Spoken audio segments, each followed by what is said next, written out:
Saiu hoje um resultado do desemprego, né? O IBGE divulgou que a taxa de desemprego no trimestre encerrado em fevereiro, o desemprego subiu a 10,2%, ou seja, passamos aí para a casa dos 2 dígitos, né? O país tem hoje 10,3 milhões de pessoas procurando emprego, são 3 milhões de pessoas a mais do que há um ano atrás, e a renda média dos trabalhadores hoje está na faixa de R$ 1.930, o que mostra uma queda em relação a 12 meses de 4%. Bom, a presidente Dilma sofreu o processo de impeachment no domingo, né? Então eu acho que, eu gostaria de ter a sua opinião, ela parece a responsável por esses dados, por essa crise, etc. Eu queria ouvir a sua opinião e até onde a CUT vê a responsabilidade da presidente Dilma e até onde continuará apoiando o seu governo. Efetivamente, esses dados nos preocupam sobremaneira. E se compararmos especialmente com a situação do país em 2014, quando houve a reeleição da Dilma naquele segundo turno extremamente renhido. E esse é resultado de uma combinação de 2 fatores, na nossa opinião. Em primeiro lugar, a aplicação de um plano de ajuste fiscal ao longo de todo o ano de 2015, pelo ministro Levi, né, que a CUT sempre combateu essa política de ajuste fiscal desde o primeiro momento. Me recordo que em março de 2015, início do segundo mandato da Dilma, o ministro Rosseto esteve na CUT e recebeu uma saraivada de críticas dos membros da direção nacional da CUT, no sentido de que aplicar esse plano de ajuste brutal, a partir do Levi, era afastar-se da base social popular que havia garantido a própria reeleição da Dilma. E, infelizmente, as nossas previsões se comprovaram.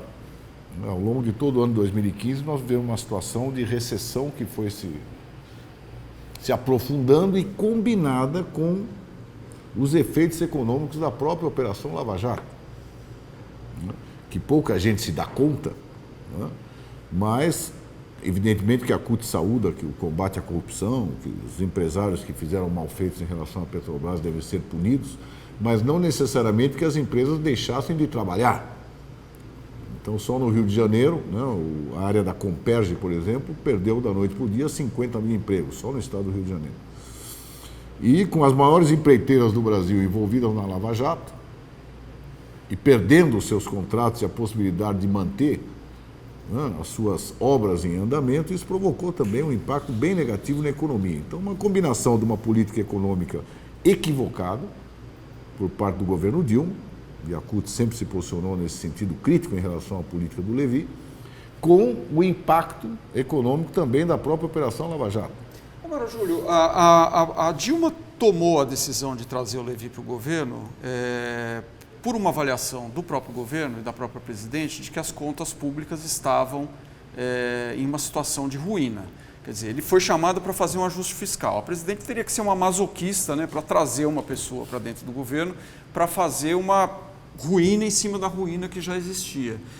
Qual é o senhor vê que tipo de autocrítica faltou no governo do PT até a eleição de 2014, onde o senhor disse, inclusive, que o país estava bem melhor do que está agora, mas ali não foi engendrada a crise que nós estamos vivendo agora, até ali, quer dizer, com subsídios para empresários, mesmo aumentando programas quando não havia dinheiro, daí a tese das pedaladas fiscais, que é o objeto da ação de impeachment. Bom, em primeiro lugar, a política de desoneração das grandes empresas é que provocou um grande rombo. Aliás, o próprio Levi dizia isso no início do governo, né, que o rombo tinha sido provocado pela política de desoneração. Quer dizer, as grandes empresas, montadoras e outras, linha branca, receberam uma enorme quantidade de impulso por parte do governo através de uma política de abandono de arrecadação do governo. Isso provocou um rombo muito grande. Mas setores do sindicalismo eram a favor, dizendo que não era a posição da Central Única dos Trabalhadores, né, que sempre exigiu, onde houver desoneração, contrapartidas no sentido de investimentos na produção e garantir o emprego. E, em particular, na Previdência, nós sempre combatemos, né, a desoneração na folha da Previdência, aquela famosa troca, né, de você descontar em folha a contribuição patronal para a Previdência em troca de um pequeno imposto no faturamento. Nós criticamos, tem resolução de direção, de Congresso, E em relação às desonerações em geral, exigência de contrapartida, que nunca foram impostas pelo governo. Isso, para nós, é o que ocasionou o rombo, né?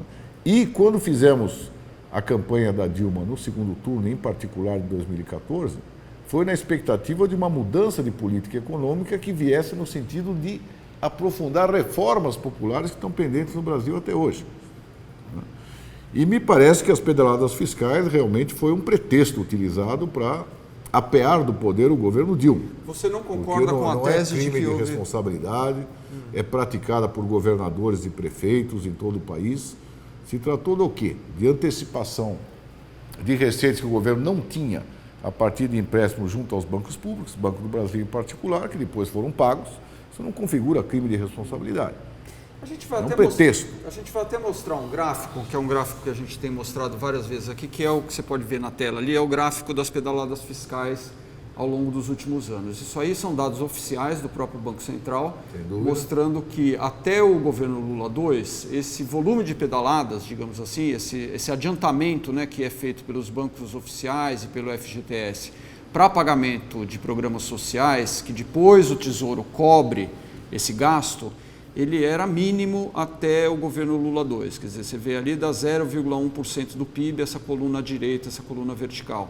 No governo Dilma, principalmente na época da eleição, ele explode. Nunca no Brasil isso havia acontecido nessa magnitude, chega quase a 1% do PIB. Quer dizer, esse é o objeto da ação de impeachment contra a presidente Dilma Rousseff. Quer dizer, há uma anomalia aí, você não concorda, não? Há uma anomalia em termos do volume de recursos que foram dessa maneira utilizados. Que engendrou o atual buraco nas contas públicas. Se nós tivéssemos o mesmo gráfico em relação a governadores e prefeitos no período, teríamos um efeito muito similar. Por quê? Porque diz respeito exatamente ao resultado da política recessiva aplicada ao longo de todo o ano. A política do ministro Levi foi cortes, cortes, cortes e mais cortes, em cima já de um rombo que havia por desoneração aos grandes empresários, e não por gastos excessivos em programas sociais, em Bolsa Família, ou o que quer que seja, que inclusive tiveram recursos limitados. Essas duas dimensões equivocadas da política econômica do governo Dilma, primeiro, desonerações, segundo, tentar resolvê-las com uma política de ajuste fiscal recessivo, é que provocam esse fenômeno. Mas, em qualquer hipótese, você não pode considerar que esse tipo de fenômeno seja um crime de responsabilidade que justifique o impeachment. Por isso que nós dizemos, apesar de sermos críticos da política econômica do governo, que gerou esse fenômeno das pedaladas fiscais, que o impeachment é golpe. É golpe no sentido que se encontrou um pretexto que não corresponde a um crime de responsabilidade. Corresponde, se você quiser, a uma manobra fiscal que todos os prefeitos e governadores fazem, e no último período fizeram em grande volume, equivalente, guardadas as proporções de cada orçamento, não é o mesmo orçamento federal, estadual, municipal.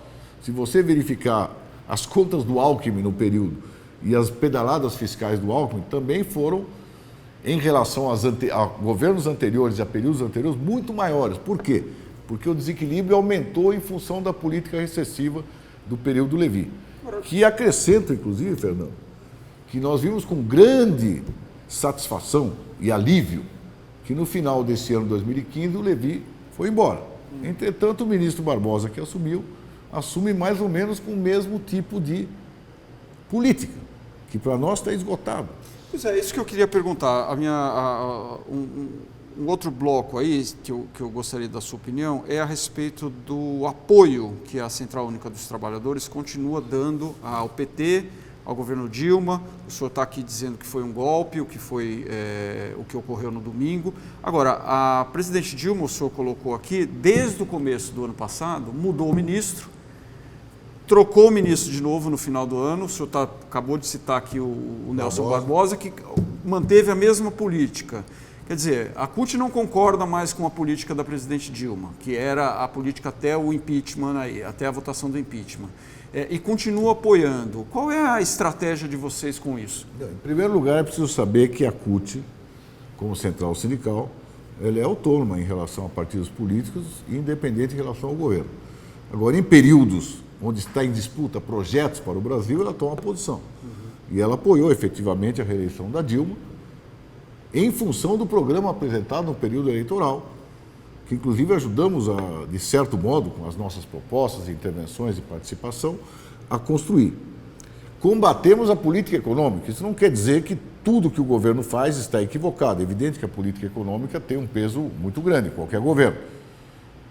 Mas defendemos as políticas como a Bolsa Família, defendemos o investimento na agricultura familiar e, fundamentalmente, defendemos a democracia. Não se pode apear um presidente do poder. Nós vimos o circo de horrores que foi a votação da Dilma, onde se invocava a defesa da moralidade, num congresso onde mais de 200 estão na lista do Odebrecht, num processo presidido pelo Eduardo Cunha, que em matéria de corrupção não fica nada a dever ao Al Capone. Aliás, deputados falaram isso em pleno processo de votação. Um circo de horrores que mostra a falência do nosso sistema político. O sistema político brasileiro está apodrecido. Então, se utilizou um pretexto, na nossa opinião, chamadas pedaladas fiscais, para configurar um crime de responsabilidade, para apear a Dilma do poder. Em nome de que alternativa? Temer, Cunha. Para nós nos parece a pior solução possível. A CUT sempre apostou no quê? Através da mobilização das suas bases e das críticas que faz e fez publicamente a política econômica desse segundo mandato da Dilma.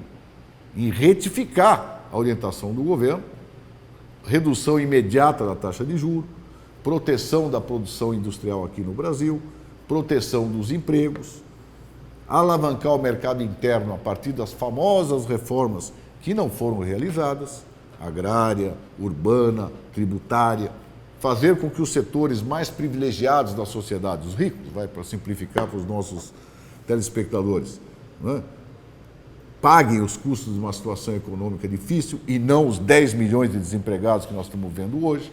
Agora, uma coisa, Fernando, é você pressionar um governo legitimamente eleito, 54 milhões de votos, a alterar a sua política econômica. Outra coisa é utilizar pretextos para apear do poder o governo e abrir uma situação de completa instabilidade diante de nós. Um governo Temer, cujo sucessor constitucional seria Eduardo Cunha.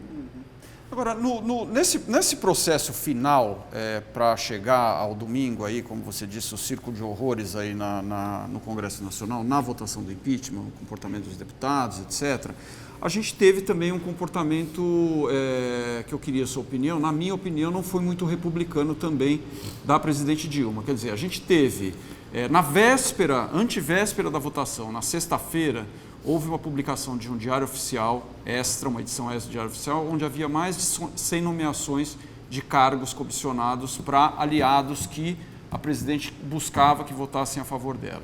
Antes, havia tido também a possibilidade, um envio de uma pessoa, um enviado especial ao presidente Lula, para que mandasse um termo de posse quando ele estava ameaçado de ser preso. Houve também a troca do ministro da Justiça, lá atrás, durante o processo da investigação do Lava Jato, onde entra um ministro, o Aragão, dizendo que, olha, se houver qualquer vazamento de informações da Lava Jato, cheiro de vazamento, eu vou afastar o policial federal. Como é que o senhor viu também essa reação da Dilma, que hoje ela se faz de vítima, está dizendo, olha, é um golpe, etc. e tal. Muita gente, tem artista, o Chico Buarque foi para a rua dizendo que não se pode duvidar da integridade da presidente Dilma Rousseff, mas a gente tem esses fatos na mesa, né? Eu acho que nenhum desses fatos desabona a honestidade pessoal da presidenta Dilma. Mas em relação ao uso do cargo? No jogo político que se estabeleceu no Brasil, em primeiro lugar, é inegável, Fernando, é inegável, que uma operação como a Lava Jato não deveria ter vazamento de depoimentos que normalmente são segredo de justiça para determinados órgãos de imprensa. Eu nem sei se a Folha em particular se beneficiou disso, não tenho a menor ideia. Mas tenho plena convicção que a Rede Globo, por exemplo, se beneficiou de vários vazamentos da Operação Lava Jato. Então, um vazamento seletivo. A operação parece que só encontra corruptos de um determinado lado do espectro político. Os demais não se fala. Alguns mencionados, inclusive, na Operação Lava Jato, estão sorridentes por aí atacando o governo Dilma de corrupto.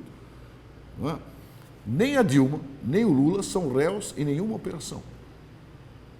O Lula foi conduzido coercitivamente porque teria recebido, não é, um termo de posse que não tinha assinatura da Presidente da República, porque eventualmente ele não poderia comparecer à sua posse. Eu não vejo nenhuma irregularidade nisso. Não acho que a Dilma tenha ultrapassado nenhum limite de legalidade. É o direito do Presidente da República nomear uma pessoa que não é réu em nenhum processo. Negócio do triplex, negócio do sítio de Atibaia. Houve um grande barulho promovido pela imprensa e não há nenhuma prova. O Lula não está indiciado em nenhum processo, ele não é réu de nada. A questão das nomeações na sexta, o que o senhor teria a dizer sobre isso? As nomeações... As nomeações que foram... Faz parte do jogo político, da mesma maneira que o Michel Temer já está montando o seu próximo governo, da mesma maneira que houve uma disputa ferrenha, que a própria imprensa noticiou, entre o Temer e a Dilma, quem oferecia maiores vantagens para quem votasse de um lado ou de outro, né? E é curioso que um vice-presidente da República faça isso, né? Eleito na mesma chapa, pode ser inclusive questionado e até mesmo cassado por causa do TSE, né, que analisa a chapa. Então, isso faz parte do jogo político. A Dilma estava numa situação... Qual situação ela estava? Uma situação em que o PMDB desembarca do governo. Seu principal aliado, né, desembarca do governo. Ela tem que remontar um governo, ela tem que discutir com as forças políticas que estão dispostas a integrar o governo. E toda essa discussão rendeu o quê para o governo? Nada, né? Rendeu traições, entre aspas. Do Tiririca até não sei quem. Não adiantou nada a edição especial. Não adiantou nada a negociação em torno de votos que garantissem, né, que a oposição não obtivesse os 342 fatídicos, obteve mais do que isso, né, mostrando que a pressão do outro lado foi muito mais eficiente, a pressão do Temer. E por que foi muito mais eficiente a pressão do outro lado, Fernando? A imprensa divulgou que o movimento de jatinhos em Brasília, nesse último fim de semana, eu estava em Brasília, estava no palanque da nossa grande manifestação contra o golpe, né? Do outro lado estava o pessoal pedindo impeachment. A movimentação de jatinhos em Brasília no fim de semana foi extraordinária. E jatinhos pagos pelas federações da indústria, pelas federações do comércio. As entidades empresariais como um todo se juntaram ao lado da posição pró-impeachment. E jogaram um peso político e econômico nesse sentido. Mas até aí a CUT também tem o seu poder político e econômico que foi jogado. Quer dizer, só imposto sindical no ano passado, a CUT recebeu 60 milhões de reais. Quer dizer, parte desse dinheiro, eu imagino, financia também as manifestações a favor do governo. Não acredito que isso ocorra, por quê? Porque na CUT nós temos uma decisão congressual, inclusive, que os recursos de imposto sindical não são utilizados para esse tipo de mobilização política. Eles são recursos que ficam...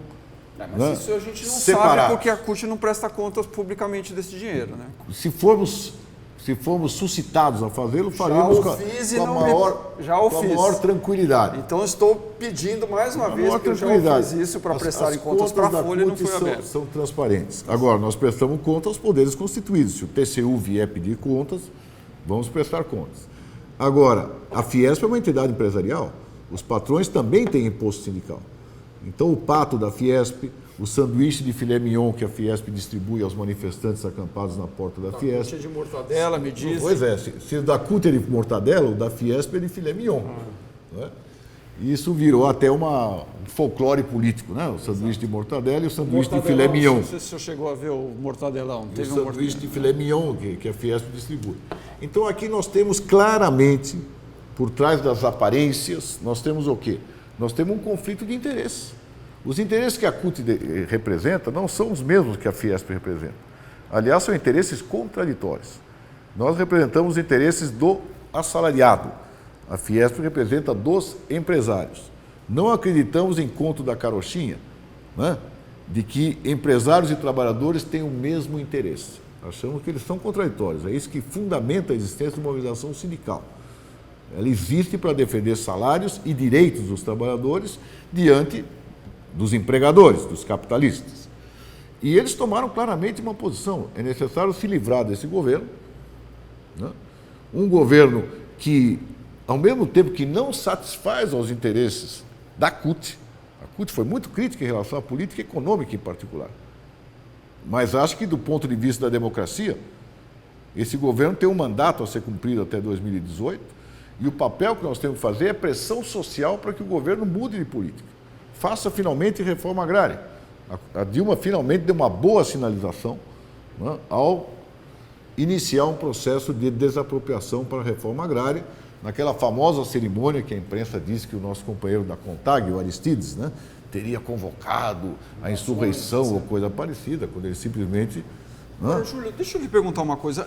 Em relação à esquerda, né? A esquerda agora está... a presidente Dilma está dizendo aí hoje, a notícia do dia, que provavelmente vai até uma reunião da ONU, vai viajar amanhã, para fazer um pronunciamento da ONU, dizendo que há golpe no Brasil, etc. O PT, de uma certa maneira, está tentando construir uma narrativa aí para ter... para os seus militantes, para os seus grupos, etc. Quer dizer, tivemos um golpe, é a opinião... e é a defesa que a Dilma está fazendo. Mas a pergunta que eu faço é, a esquerda tem que fazer uma autocrítica? Porque até o ano passado, mesmo antes da posse do Joaquim Levy, etc., toda a defesa que a presidente Dilma fazia do seu governo era que, olha, a gente tem uma crise internacional lá fora, é uma crise muito forte, etc. Resultado...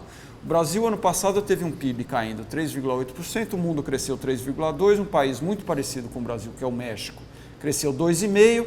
Na média dos emergentes, tendo o Brasil até puxando para baixo, os emergentes cresceram 4%.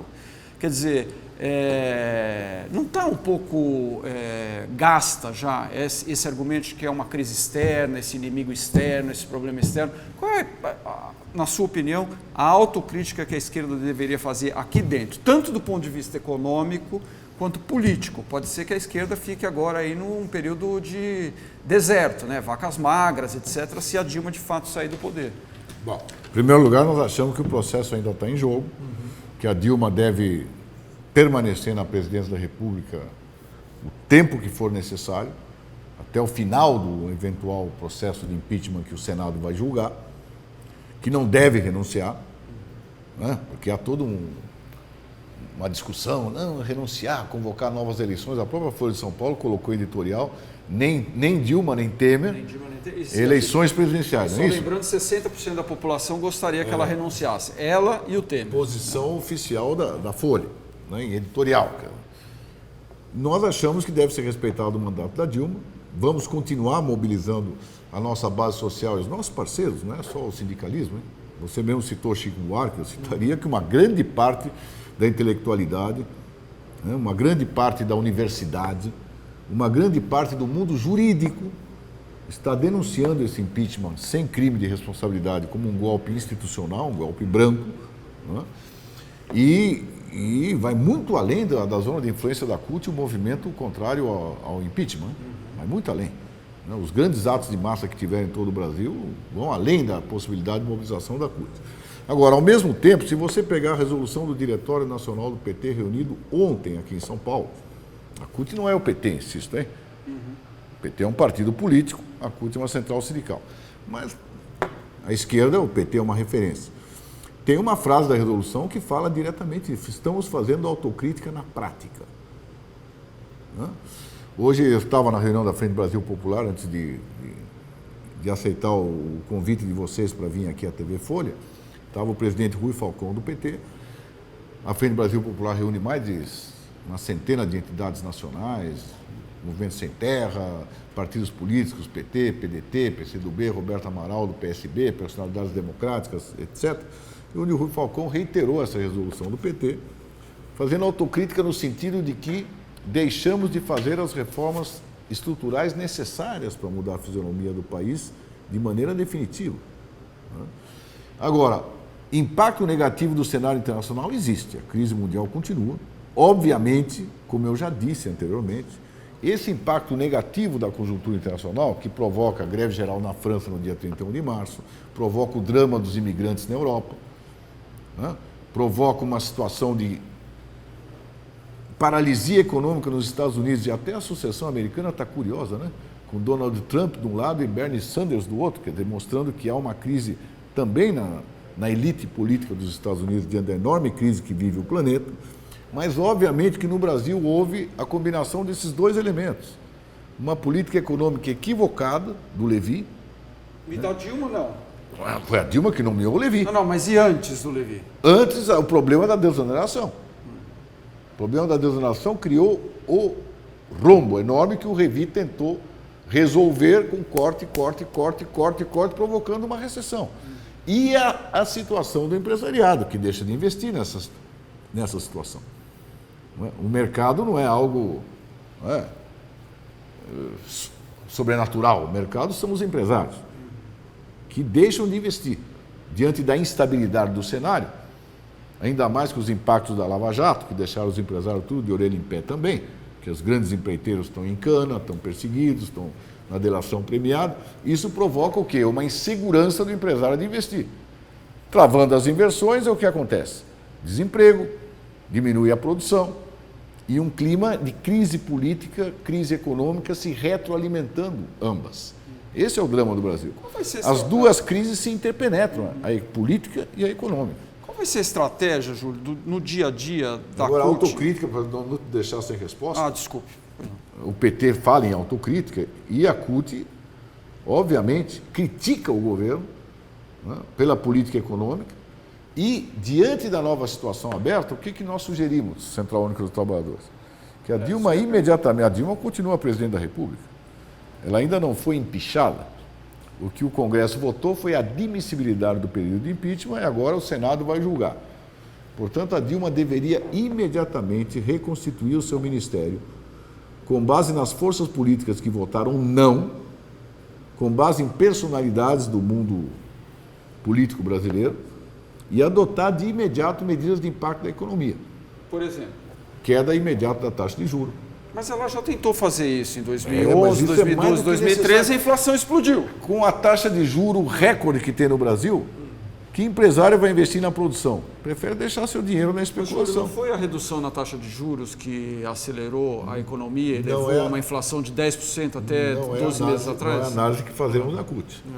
Achamos que um momento importante do governo, primeiro o governo Dilma, por sinal, foi quando houve uma queda real da taxa de juros. Mas e que depois não foi sustentável. Não foi sustentável. Tá, então vocês estão o combate à inflação, na nossa opinião, não se dá através da manipulação de taxa de juros. Se dá através de um reforço da produção voltada para o mercado interno. Mas não foi. Portanto, um aumento da capacidade aquisitiva e de renda da grande massa consumidora. É isso que eu queria entender um pouco assim. Você repisou aqui 2 vezes ou 3 vezes que as desonerações tributárias que foram concedidas ao setor empresarial levou ao desajuste nas contas públicas. Sem dúvida. Muito bem. A Dilma, a estratégia dela, quando houve essas desonerações, não só do ponto de vista da produção, como do trabalho também, houve desoneração na folha de trabalho, a ideia era que os empresários tivessem uma folga para poder investir. Ao mesmo tempo, ela foi lá e baixou a taxa de juros, a partir de 2011, 2012, 2013, caiu de uma média lá de quase 10 caiu para 8, baixou a taxa de juros. E não mesmo caiu assim, o suficiente, mas caiu. E mesmo assim a política econômica deu com os burros na água. Quer dizer, o que a gente está colhendo hoje é, de alguma maneira, um esforço que a presidente Dilma fez para levar a um aumento dos investimentos. Quer dizer, deu um espaço de manobra para os empresários investirem através das desonerações e baixou os juros, e não deu certo.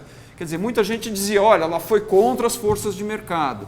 E agora o que você está me dizendo é o seguinte, precisa arrumar maneiras de um empresário poder voltar a investir, como eu gostaria que você me dissesse, se vai baixar imposto do empresário de novo ou não, de onde é que ele vai tirar o dinheiro, e baixar a taxa de juros, que foi uma coisa que ela já tentou, fez, a inflação voltou. E por que não deu certo? Porque os empresários não investiram. Bom, mas ninguém pode obrigar o empresário a investir. Exatamente, né? Por isso deveria haver uma maior inversão do setor público.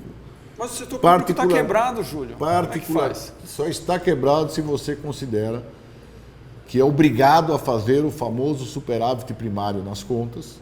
Nós vemos uma ditadura do superávit primário. Tem que fazer o superávit primário. Para que serve o superávit primário? Para pagar os juros da dívida.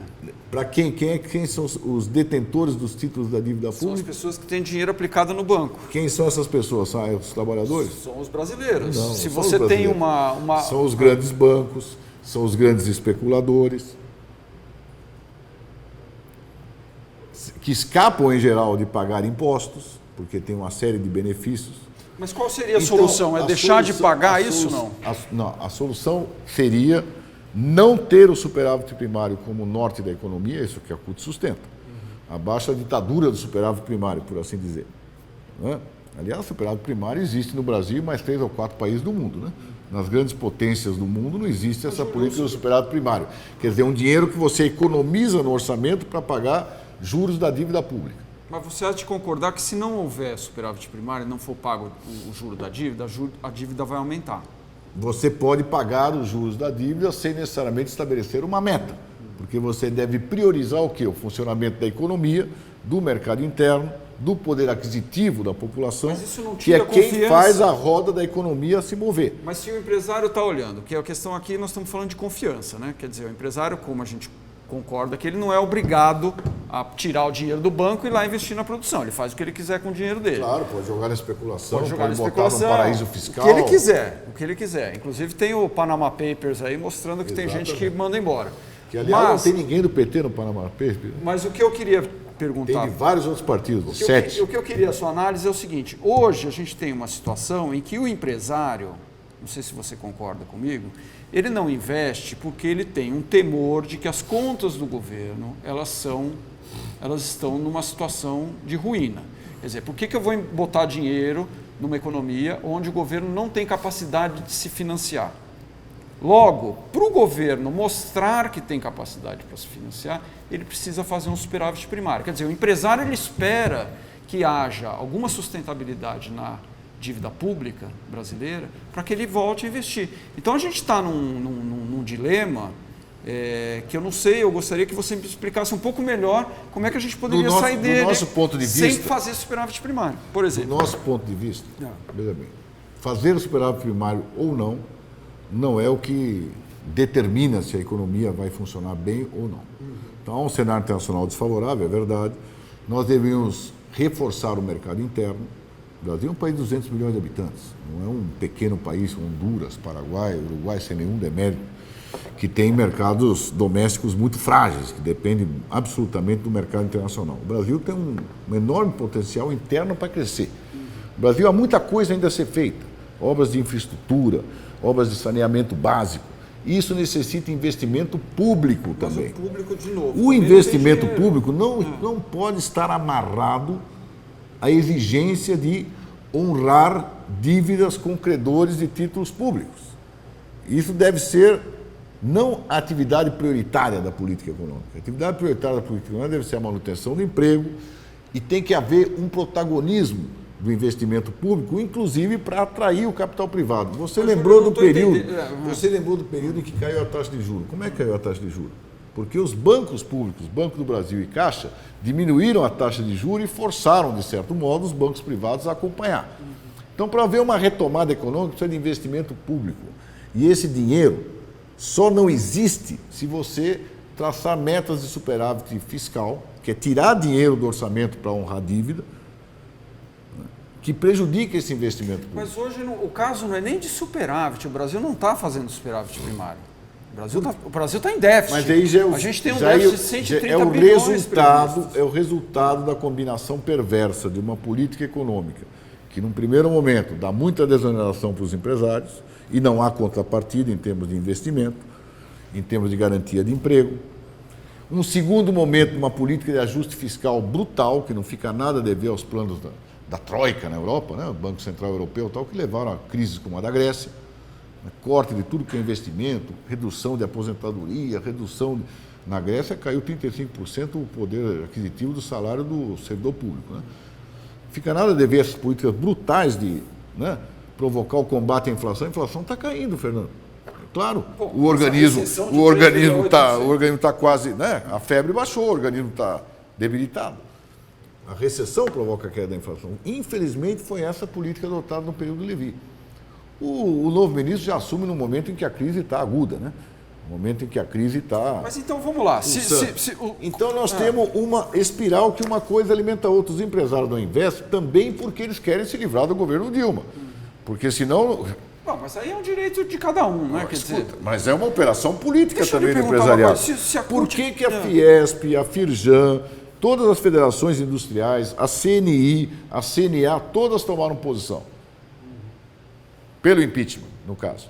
Porque querem se livrar desse governo. Logo, não vão investir para salvar este governo. Agora, o governo deve ceder essa chantagem empresarial? Na nossa opinião, não. Ele tem que encontrar uma política econômica que contorne essa situação. Não, nisso nós concordamos. O que eu não estou entendendo só é o seguinte. Então, vamos lá. Se a CUT ou o PT, enfim, se a presidente Dilma ganhar a parada do impeachment, a batalha do impeachment, e consultar a CUT, dizer o seguinte, olha, CUT, nós estamos aqui com esse problema. Nós temos hoje, não estamos fazendo superávit fiscal, o Brasil não tem superávit fiscal hoje, na verdade nós temos um déficit de 130 bilhões de reais na nossa conta.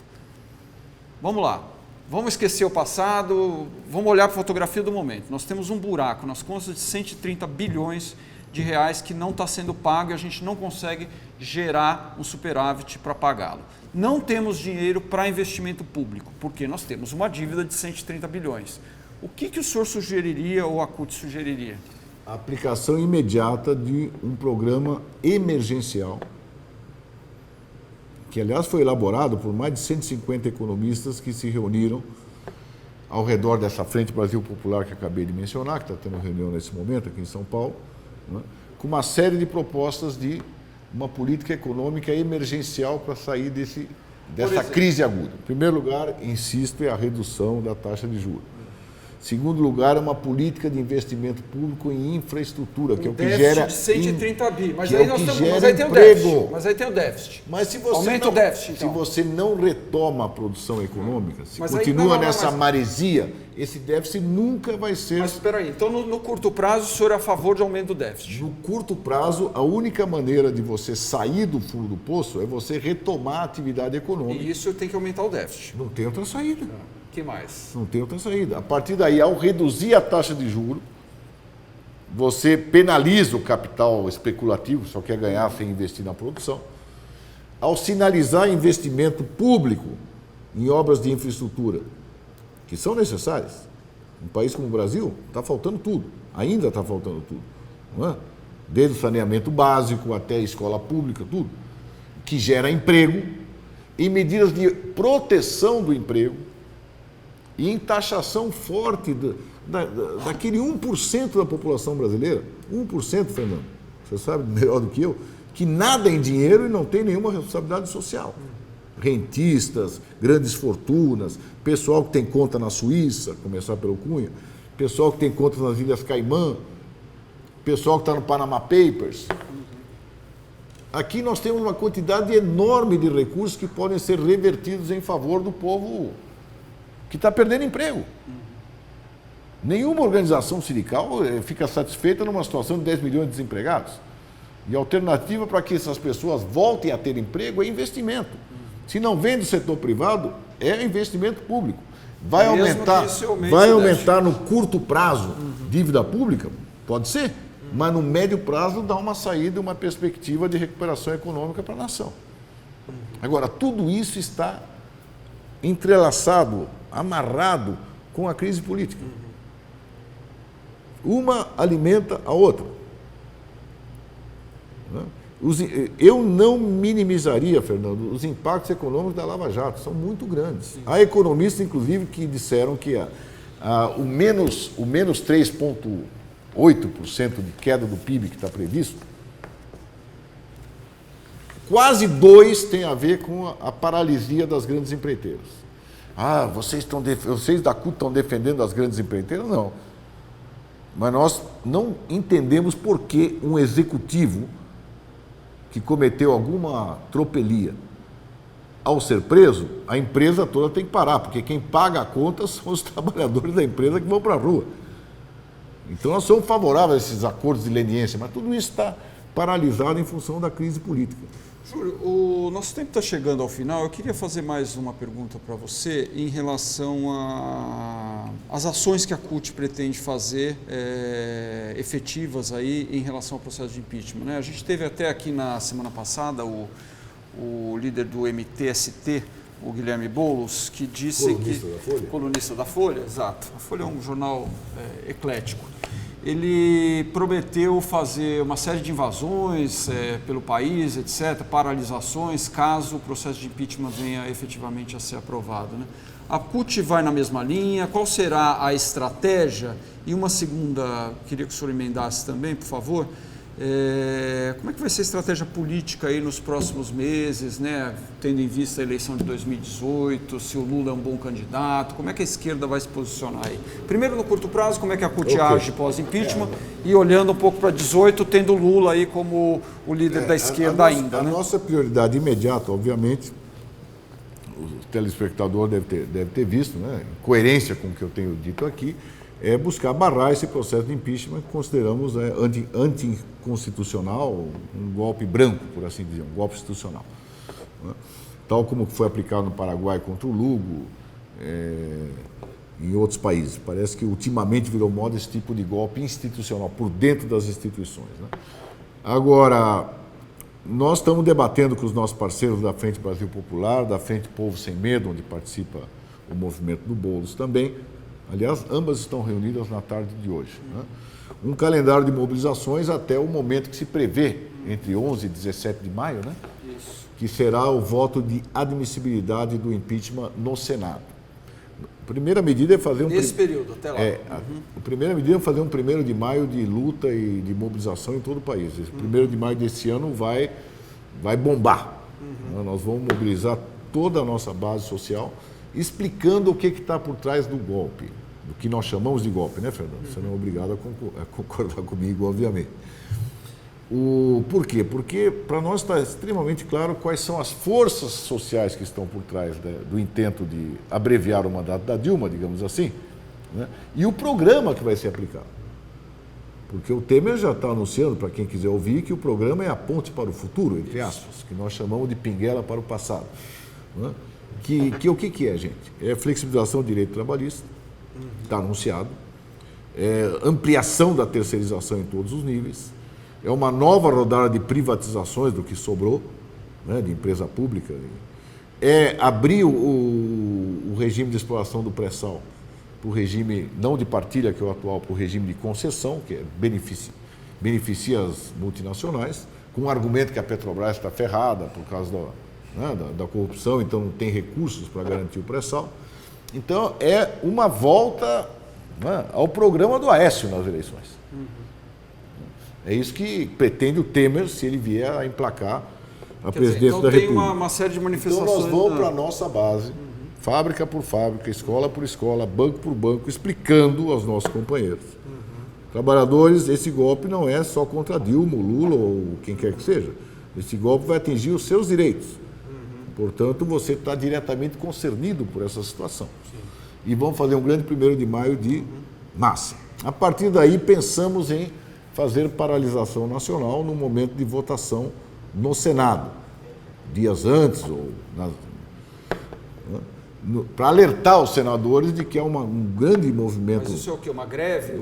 Paralisações, uma greve. Não necessariamente uma greve que paralise o país todo, mas medidas que vão no sentido de mostrar que a classe trabalhadora não está disposta a pagar com seus direitos essa crise política.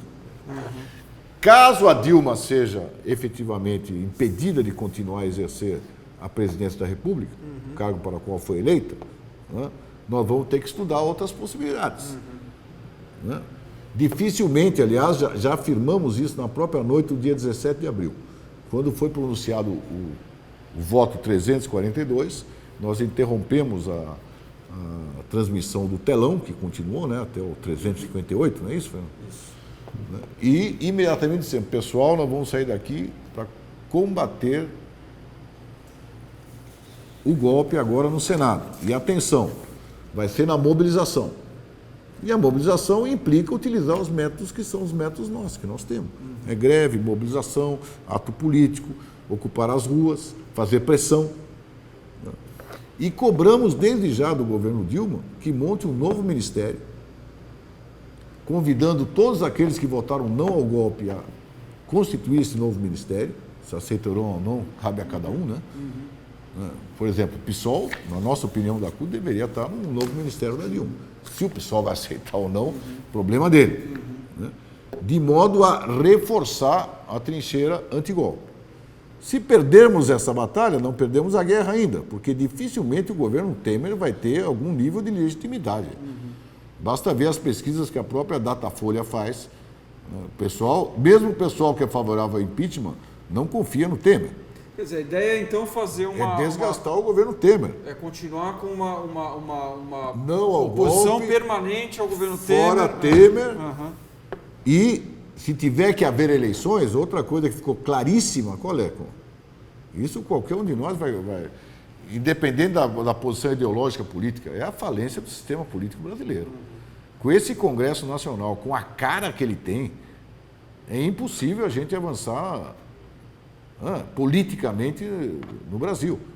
Nós temos um Congresso, feudal. Vocês viram as declarações de voto que foram feitas. Quer dizer, do ponto de vista da CUT, então, se houver o golpe, vocês não vão deixar o governo Temer em paz? Não vão nem um segundo de paz para o governo Temer.